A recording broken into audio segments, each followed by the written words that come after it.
Hello guys, check tayo ng ating tanim na zucchini. Ayan, zucchini update. Ay, dami ng bukol. Ito pang isa. Check natin. Meron na ring maliliit na bukol.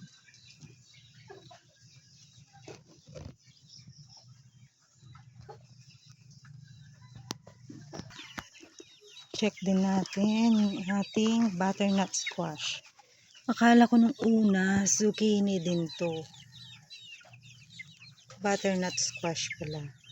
Ayan, nag-bloom na yung niya, bukol niya. Kaya nagtaka ako bakit mahaba to.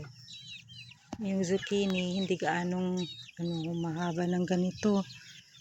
Ito meron na rin siyang bunga. Ayan, meron ng isang bunga.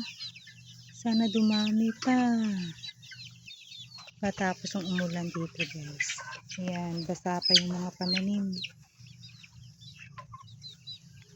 Dami na rin bulaklak ng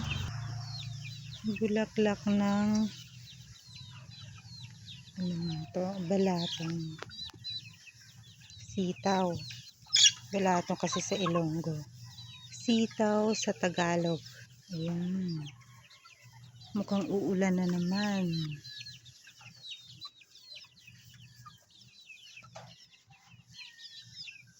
Ito yung ating pipino. Ayan, mahaba na rin.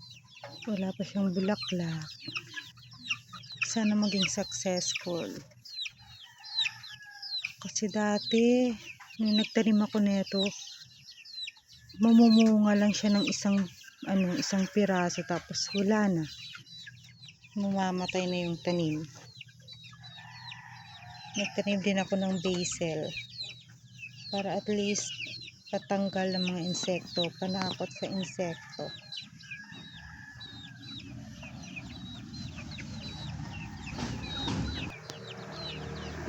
So ayun lang guys, update na lang ulit pag lumaki na tong butternut squash natin. Healthy naman siya. Salamat sa panunood.